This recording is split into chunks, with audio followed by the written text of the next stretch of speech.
Stand by to initiate release sequencer. On my mark.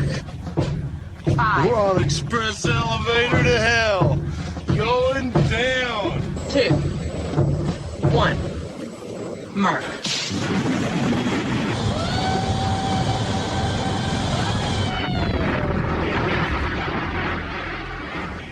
Hello everyone, my name is Mark, aka Derringer. Today is Sunday, June 24th, and you are listening to episode 162 of the Instant Action Podcast, your weekly source for Planetside 2 news and information. As always, I'm brought to you by great listeners like you via the Support the Show tab on instantactionpodcast.com. So if any of you are like me, I'm sure that you have been spending the majority of your time this week watching as much World Cup soccer as humanly possible. I've watched so many matches at this point that I can't count them on one hand. I spent Saturday morning watching them, Sunday morning watching them, when I probably should have been logged in playing more Double XP Weekend for members in Planetside 2, but I am a soccer nut, so I'm certainly enjoying the World Cup currently, even though, I know everybody will say, well, the United States isn't even in it, so why are you watching it? It's because I can enjoy the games even if my home team is not in it. As it stands right now, I'm rooting for Portugal. My wife's family is Portuguese, so certainly they will get my vote currently, or they will get my rooting interest currently, even though they seem like a one-man team with just Ronaldo scoring all their goals. But that's neither here nor there. I'm enjoying watching England play too. I mean, they had a great 6-1 game this morning. Gotta love stuff like that. But enough soccer. Let's talk Planetside 2. So I've certainly had my time in Planetside 2 this week, but enough about me. What's in store for this week's show? First, I have the June 19th hotfix to talk about, followed by the last dev live stream that I didn't get a chance to talk about last week. And finally, just 3 topics this week because they're all kind of long. I want to talk about the Spawn Revamp Design Document. So strap in as we hot drop into another episode of the Instant Action Podcast.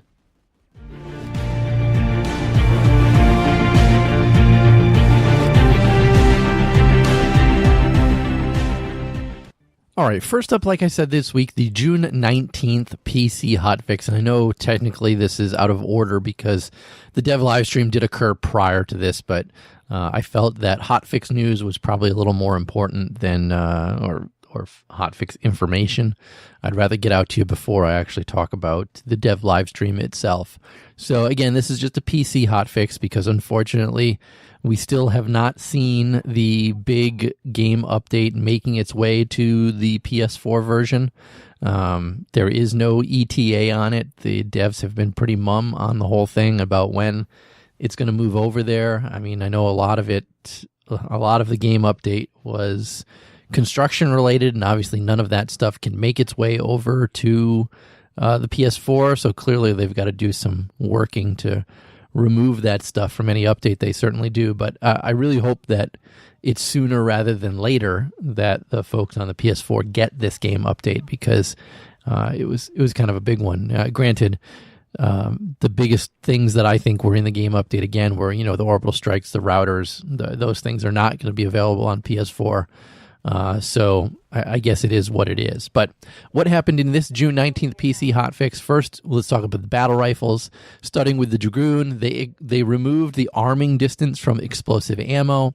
They also made it so its splash damage now deals 75% less damage to allies, and it also no longer reduces velocity by 50 meters per second. And then finally, the single fire barrel attachment now works as intended. I know there were a lot of complaints with that explosive ammo, and Daybreak's response is making those changes to it. Next, the Bishop. There was a bug where in order to complete the Tier 3 Scout Rifle Directive that you needed to get a gold medal with the Dragoon, and obviously if you're using the Bishop, you're not playing TR, and therefore you can't ever get a gold medal with the Dragoon, so they certainly removed that to make sure that you can now do the Tier 3 Scout Rifle Directive with the Bishop. Moving on to the Obelisk, they fixed it so the safety override attachment now works as originally intended. Moving on to construction, and a lot of this is going to be orbital strike related because that's where it seems a lot of the complaints and bugs were. For the orbital strike generator itself, it should no longer be practically invulnerable. There were certainly instances where it was very difficult to destroy it. They also fixed an issue with the orbital strike's charging time. Also now players of all factions will receive an audio notification when an orbital strike is inbound. Previously, it was only being kicked off if you were an ally of the orbital strike's owner. So basically, if the orbital strike owner was TR, only TR people would be receiving the audio notification. Now that's being sent out to everybody. They also reduced the orbital strike's damage area. It's now closer to the visible size of the map icon, but it still extends slightly beyond that. Also regarding knockback, the knockback indoors has been reduced in both strength and impact area. So basically, while you're indoors, the knockback area extends to the size of the map icon itself. I know there's a lot of people talking about orbital strikes and how they're dying indoors. I have not experienced that. Anytime I've been able to get my head under a roof, I have not taken any damage from an orbital strike unless it's taking damage from being knocked into a wall or other structure. I do know that there are some issues where if you're in a vehicle, that there are different rules based on whether you're in a vehicle or not, and that you will still take damage if you're in a vehicle inside a building. I know there was somebody who posted video about being in a mag rider underneath a biolab and then still taking damage. And the dev said that that's certainly working as intended, which I don't necessarily agree with. I would much rather see that if you're inside a building, regardless of what you're in, that you're not going to take that orbital strike damage. Moving on to infantry, starting off with the nanite healing grenades. They now correctly only affect targets within 10 meters of them, and multiple grenades no longer stack their healing effects on top of each other. For resto kits and carapace, the resto kit now heals a flat 70 health per second over time and no longer heals a percentage of health. They are also no longer overwritten by the combat medic's nano regen device. And also reviving while you have carapace equipped will not give you more than 500 health, period. Finally, in this game update, or this hotfix itself, there were a number of bug fixes. The most important ones that I've pulled out: first, construction cordium costs should now be reduced as intended. Originally, when the update went live, the cordium costs were not correct, so they fixed those. Discounted vehicles should also now correctly show the discounted price to pull them. It wasn't doing that. They have fixed motion sensors and recon darts so that they once again are working properly. They fixed it so you should also no longer receive a deluge of reward notifications at the end of an alert. And also, cert rewards from alerts and events should now properly reward certs. I know there were a lot of people complaining that, the alert or the event ended, you were given certs, and then your cert total didn't actually go up, so those have been fixed. Also, when you purchase the 2 recently added character slots, it now actually lets you create characters in those slots. Apparently there was a bug regarding that. Infravision and IRNV scopes are highlighting infantry once again. That was a huge bug that a lot of people were complaining about. Also, players can once again pull orbital strike, glaive, and flail targeting devices from objects owned by a squad member. They were being locked out from that before also. And finally, the most hilarious portion is that Bastion fleet carriers will no longer experience a sudden loss in engine power while entering the atmosphere. Many people were posting hilarious videos and images of Bastion fleet carriers just falling from the sky and landing in the middle of the map. It was certainly quite amusing. There are still a few known issues with the game. The biggest one is the micro freezes and hitching that people are still experiencing. I personally am experiencing them randomly after I kill a player. It's certainly odd. I'll get a perfectly good kill in, and then all of a sudden it'll hitch for a second, or it'll feel like the game has frozen just for a fraction of a second, enough that it's certainly noticeable too. So I'm glad that they're still investigating that, and hopefully we get some sort of fix for those that are happening in the game.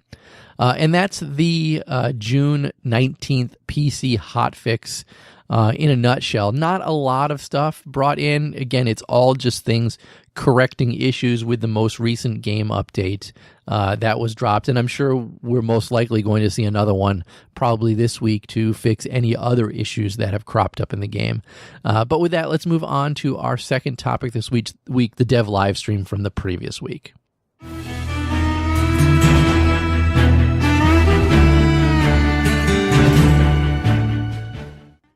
All right, yeah, let's talk about that dev live stream. First off, the most interesting, an interesting thing at the beginning of the dev live stream that Nick Silva said was that this was going to be the first of their summer live streams, which made me think we're going to see one every month this summer or something along those lines. It certainly means that there's going to be more than one within summer of this year. So I was very excited about that because, you know me, I talk about how much I love the dev live streams all the time because they're a great source of content for my show, just speaking selfishly to begin with, but they always intro and show off stuff that's going on in game, and I, for one, greatly appreciate every time they do a dev live stream.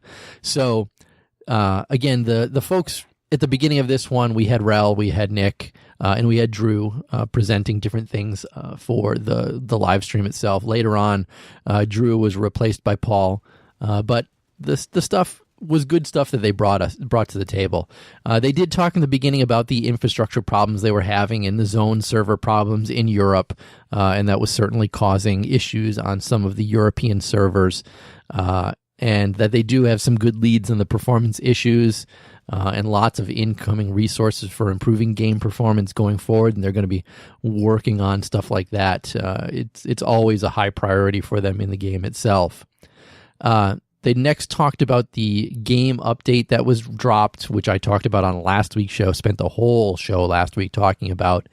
And they talked how, their staff is getting better at receiving and reacting to feedback, with things that we saw in the hotfix that I just talked about being some of those things.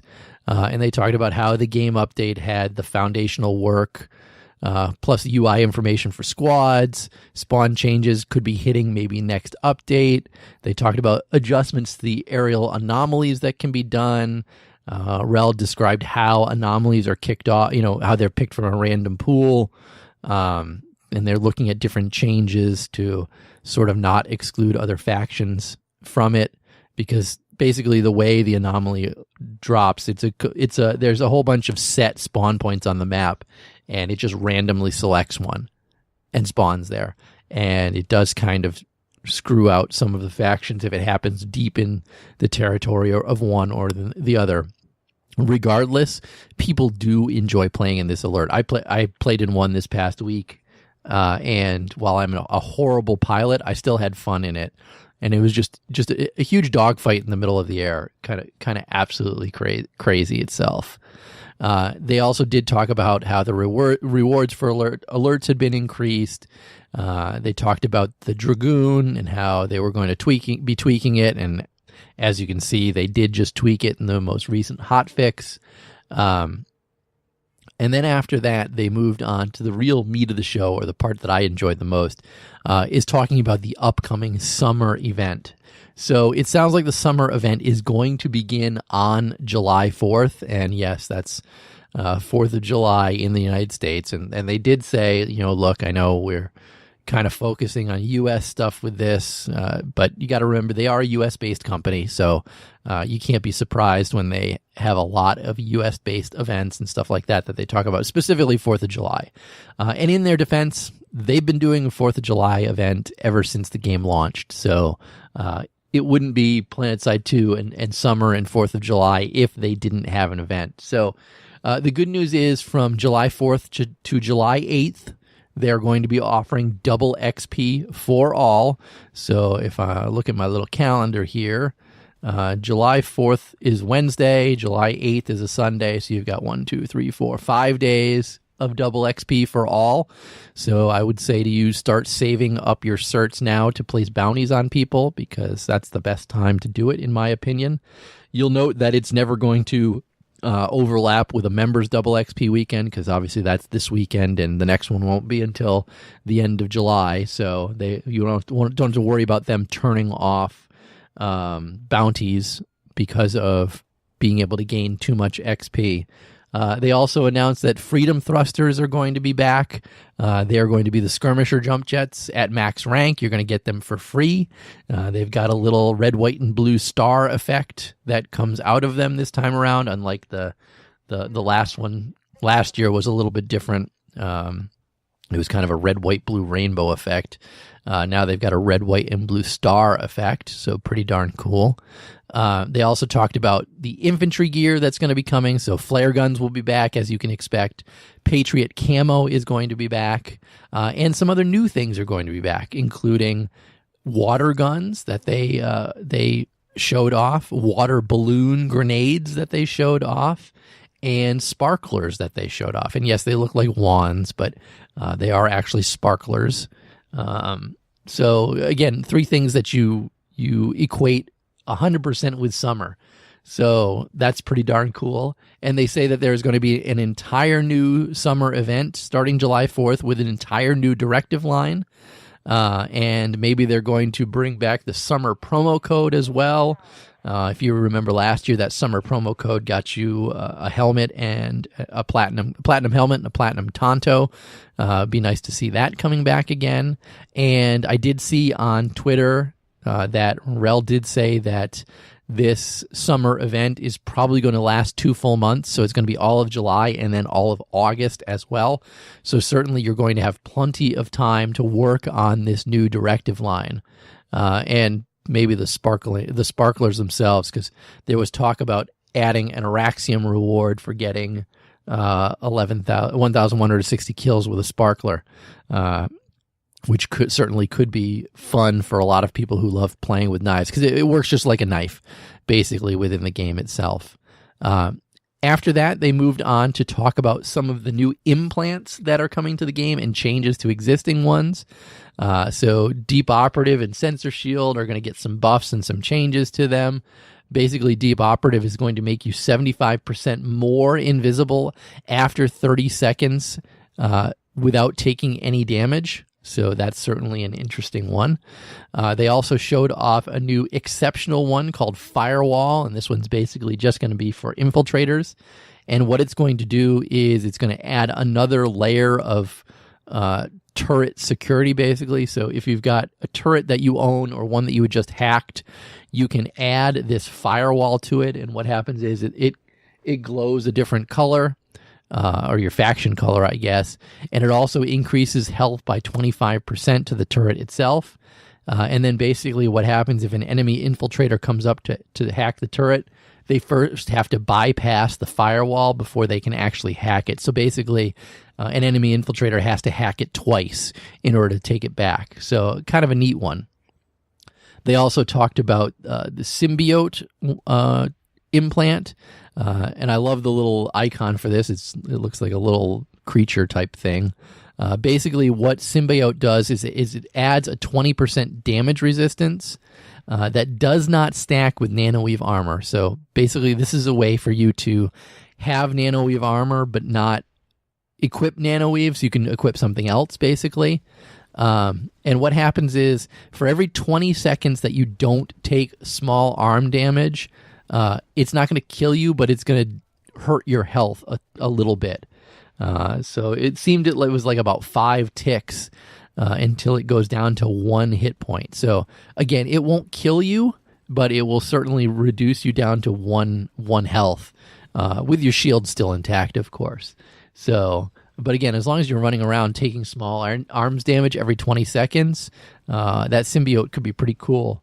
I can certainly see pairing it with as a medic, because medic, you can certainly heal yourself all the time as needed.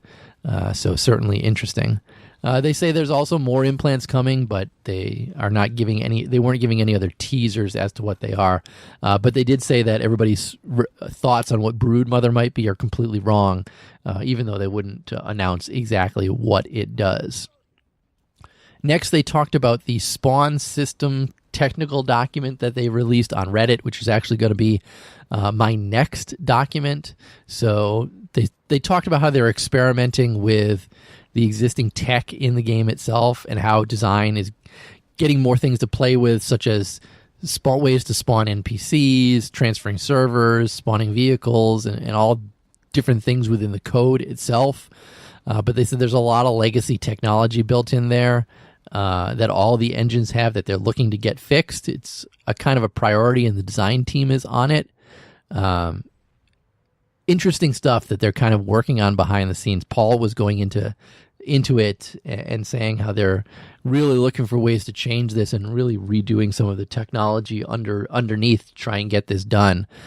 He talked how he worked on the tech for the anomaly system. He talked about how he and Rel were both working on LUA script to get stuff like that to work with new alerts and stuff like that. Certainly a lot of cool stuff that they're doing behind the scenes to bring into the game itself. Next, they talked about a new alert that they're currently working on, and it's a destruction derby type alert that they're thinking of. And basically, they want you to take ground vehicles around a set track within the game itself, and certainly it sounds like it's going to be highlighted on your map itself as to where you're supposed to go. And there's a bunch of geysers that you're supposed to drive by and take seismic readings from. And basically, if you do the entire track and hit every geyser, you're going to score points for your team, is what it sounded like. They weren't sure what vehicles they were going to allow or disallow to do it, or if everybody was going to be allowed to do it, and were there going to be any free vehicles during the time. They're still working on a lot of that in the background before that all goes live. Next, and probably the coolest thing that they brought into the game was Rel spawned an actual Bastion fleet carrier and was flying it around the map as Paul chased him. And he did say that we will never ever be able to fly a Bastion fleet carrier, which is too bad in my opinion. But they said that they are toying with the idea of putting a Bastion fleet carrier on rails, where basically when they say on rails, it means that it's a static. It moves around the map in a static way, so it's always the exact same way every single time. So you can't steer it or do anything like that. But possibly, it could fly around the map in that set trajectory, and then maybe they could have it drop bombs on places. You can man the guns on it and shoot at things. Who knows what actually it will be able to do. I'd love to see it, as it goes from base to base, it fires one of those meltdown alert type lasers into the ground. That would certainly be interesting. Not something they mentioned, something that I'm just thinking about off the top of my head, honestly. And they don't really know how they would get this into the game. Maybe maybe outfits would be able to spawn it, or maybe things that you do within the game itself would give you resources to help ultimately spawn it. They could maybe tie it to an event later on. They're not exactly sure what they're going to do with the Bastion fleet carrier, but do know that they have tied it to the galaxy, and they're able to fly it on the stream. I'm curious to see what they're going to be doing with it in the future. Finally, they finished the live stream with some community Q&A. Some people asked about outfit alliances, sister squads, companies, things like that. And they said they are a possibility. They're not part of their current plans, but something that they could possibly do in the future. Something they probably want to throw in for outfits, definitely. Next, someone asked if they watched community Smash events, and the dev said, yeah, they do, because they like the higher level of gameplay that they see in them. Basically, there's a lot of interesting ways that these community Smash events are much different than live event, just live gameplay, because there's a lot of back and forth, and there's a lot of interesting ways people play the game differently when they're in these, and the devs love watching them. Next, somebody asked about what's up with the new player experience, and they say, it's in progress. They're thinking about using that same rail technology that they were talking about for the Bastion fleet carrier, to working on some of the tutorials the same way and put things on rails, and have people move through different things and stuff like that. They didn't give too much about it, but they are certainly working on tutorials and other new player experience stuff. And the final question that was asked was, what's next for Doku guns? And the response was that carbines are next on the list, and after that, probably assault rifles. So that's the dev live stream that I didn't have a chance to cover on last week's show in a nutshell. I really, really liked seeing the Bastion fleet carriers, and I kind of hope that they rethink what they're doing with them. I mean, I wouldn't be too, horribly upset if they decided to take a cue from Battlefield 2142, because you could actually go up on the carriers on that game and fight. I would love to see something like that in Planetside 2. It's probably a lot of work to do, but when they started flying around in the Bastion fleet carrier, that's the first thing that I thought of. So with that, let's move on to our third and final topic this week.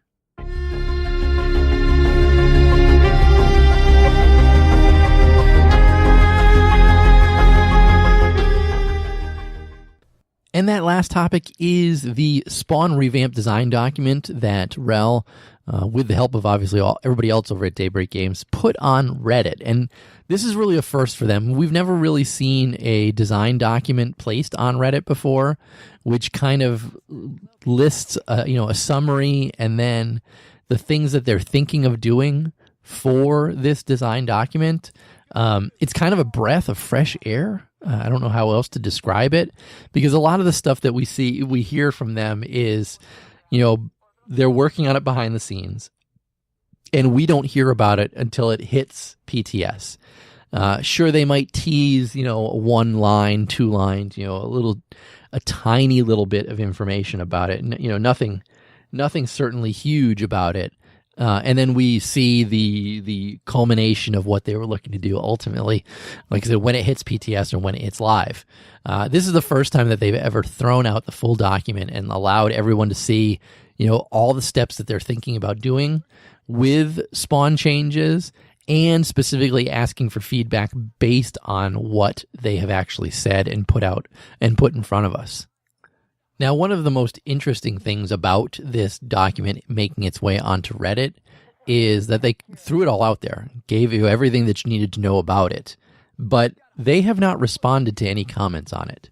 And I mean, as I'm recording this show, this document has been out there on that site for 8 days on Reddit. When you guys listen to this on Monday, it'll have been out there 9 days. And I don't see any sort of dev response to anything that was written on this. So they've thrown it up there, and they've allowed, hundreds upon hundreds of people to reply to it and leave comments about what their thoughts are. I mean, there's 274 comments on it right now, which is a ton. And it looks like they're just taking all the feedback from it and taking that information offline and not really responding to individual comments. So certainly interesting. I expected some back and forth from them, but certainly not seeing that. So without further ado, let's kind of dig through this and I'll give you some of my opinions on it. So the summary of it is its intent of the revamp is to create a system that ushers players to spawn locations where they'll have the best possible gameplay experience, while still allowing experienced players the flexibility to choose their own fate. And the goal of this is to reduce new player confusion, declutter the map screen, and ensure fights are spread around the map more than they currently are. So what they're looking to begin with is to allow spawn location access to be sorted by priority and condition. So priority 1 locations are going to show up to the player immediately on the map. These are ones that they want you to go to first.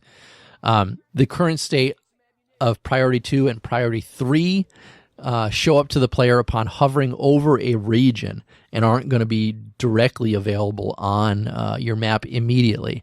They are going to appear as valid spawn points once certain conditions are met.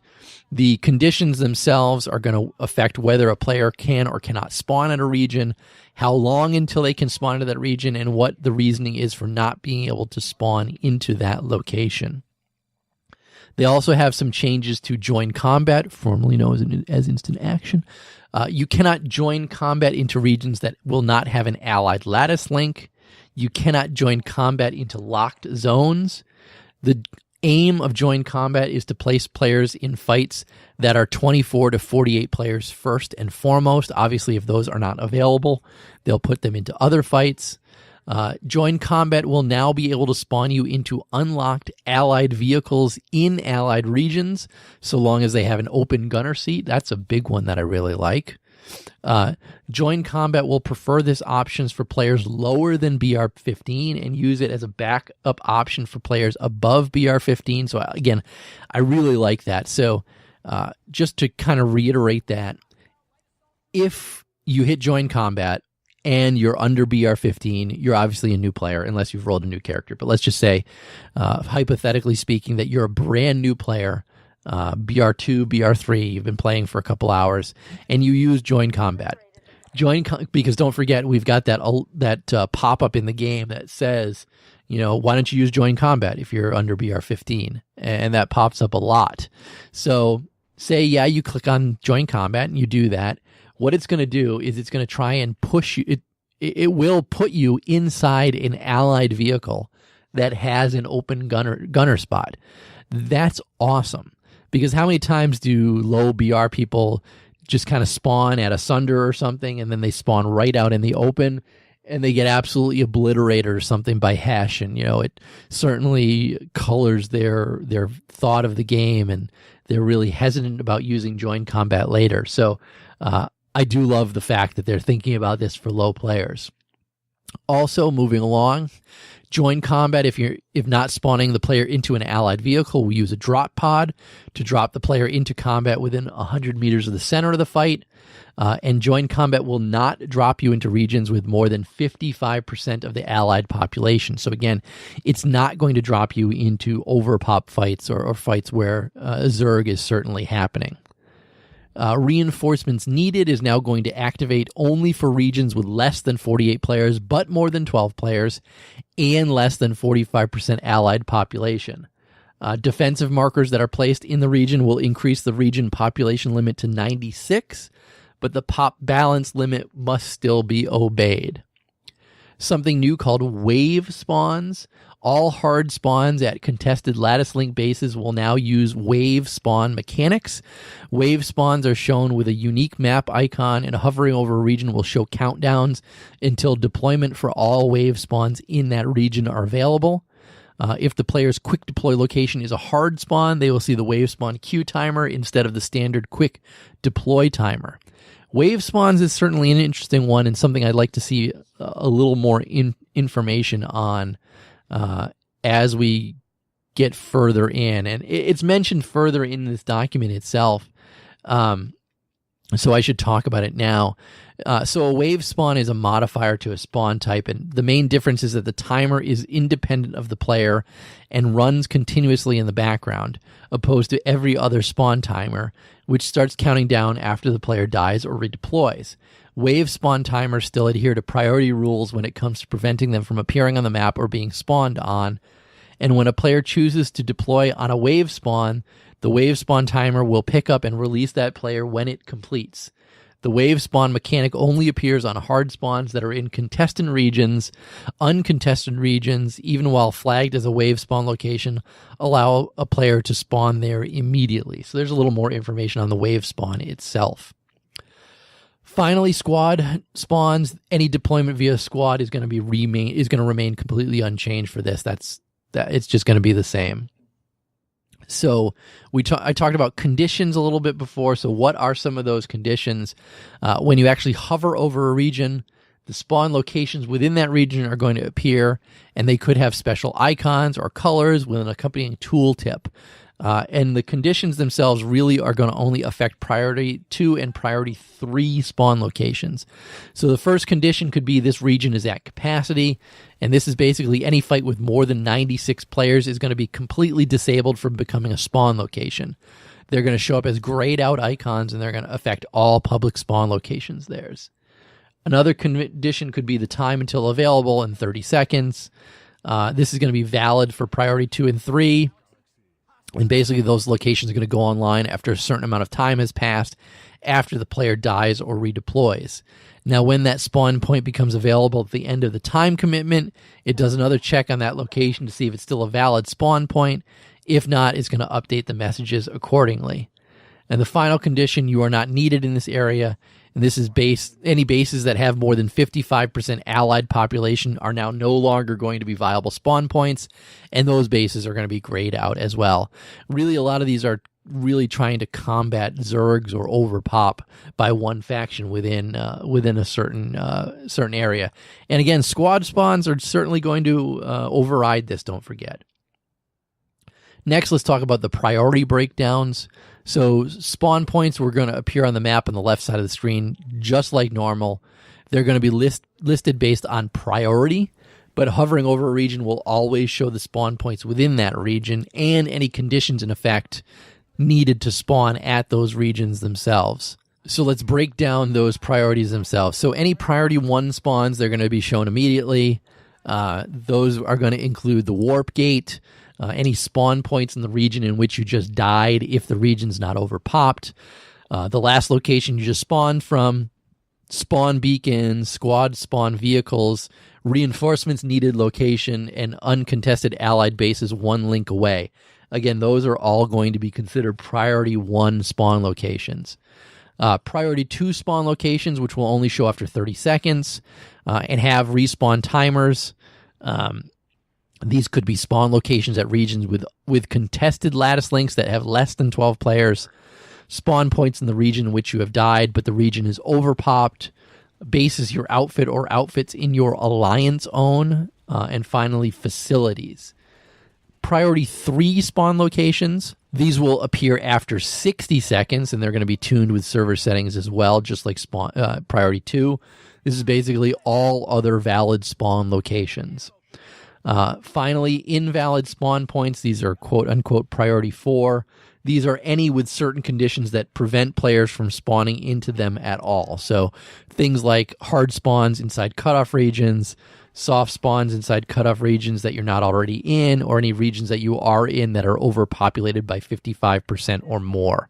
So again, when you die, you're going to immediately see priority 1 spawn locations.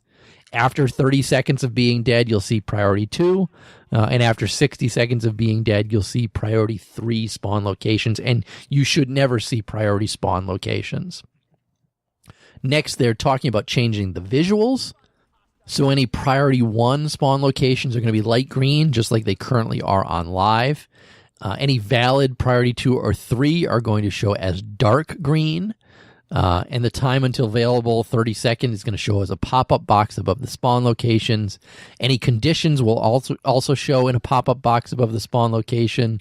Wave spawn regions are going to show a circle with another circle border around it that fills up over time, similar to a generator, in sync when the time the next wave will spawn. And invalid spawn points are going to show up as dark gray.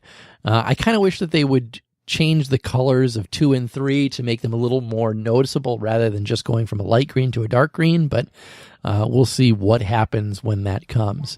So there is the spawn document in a nutshell. I don't have a lot of early thoughts on this. I mean, I read it when it came out a week ago, glossed over it at that point, did some thinking about it. Told you about some of the things I like, especially the under BR15 stuff I really like. I want to play with this stuff on test, is really what I'm thinking. I think they've thought out a lot of this stuff, and I kind of like to see it come to test sooner rather than later. One of my only concerns, though, is that Planetside 2 is a live war, basically, for all intents and purposes, and some of these changes, especially the over 55% population, have me concerned that they're trying to funnel fights into specific sizes and ignoring the fact that this is just a total war on a planet. And I don't know how I really feel about that. I mean, in war, there are always uneven fights. And if they push a lot of these spawn conditions into the game itself, yeah, it's going to get rid of a lot of these odd fights that, odd population fights. But some people really like fighting in underpop fights. I know I do. You get a lot of targets to shoot at, and it feels like they might be getting you away from some of this stuff. I would really like to see this stuff come to test at least and play around with them there before making a final decision. But again, I do give them all the props in the world for having the guts to throw a design document to the wolves basically on Reddit and get their responses. But with that, let's wrap up this week's show and move on to housekeeping. Housekeeping. Housekeeping. Come back later, please. Housekeeping. Not now. Housekeeping. Go away. I coming anyway? All right, I did get one email this week. It was from Regulus Magnus, and also Regulus Magnus, I want to personally say thank you for becoming a patron over on Patreon as well. Again, patreon.com, if anybody else is interested in becoming a Patreon. If you pledge as little as $1, you can get early access to each week's show. So, like, for example, I'm recording this on Sunday. As soon as I'm done recording it and editing it all together, I put it up on Patreon for anybody to listen to if you are a patron over there. But Regulus Magnus wrote, "Hello, Derringer. The 4th of July melee weapon teased on the dev live stream seems like a great opportunity to do something different with the standard 500 damage knife. Perhaps it could be like the power knives with the tip only sparkling when activated. What are your thoughts?" I think that is a great idea, Regulus Magnus. I would love to see the ability to turn it on or off. When it's off, you can still hit people with it, and maybe even have it so it only sparkles for a set amount of time, because obviously sparklers don't last forever. But currently in game, they were lasting for as long as they wanted them to. I'd love to see a sparkler last, a minute, 2 minutes or something, and it's something that you had to turn on, and then you had to wait for a cooldown or something afterwards, and then when it is active, have it work like a power knife. I would be all for that kind of stuff, and hopefully the devs think about something like that too. But again, thank you for the email, Regulus Magnus. But with that, that's going to be it for this week's show. As always, how can you get in touch with me or the show? First, best place, my website, www.instantactionpodcast.com. You can also email me like Regulus Magnus did, instantactionshow@gmail.com. Call me, leave me a voicemail, 347-4VM-4PS2, or that's 347-486-4772. Follow the show on Twitter @InstActPodcast, or follow me on Twitter @TheDerringer. But in closing, if you've enjoyed the show, please leave me a review on your podcast listening avenue of choice, whether it's iTunes, Stitcher, Google Play, or anywhere else. Also, feel free to tell your friends and outfit mates about the show. And finally, thanks for listening, and keep spamming that Join Combat, formerly known as Instant Action button.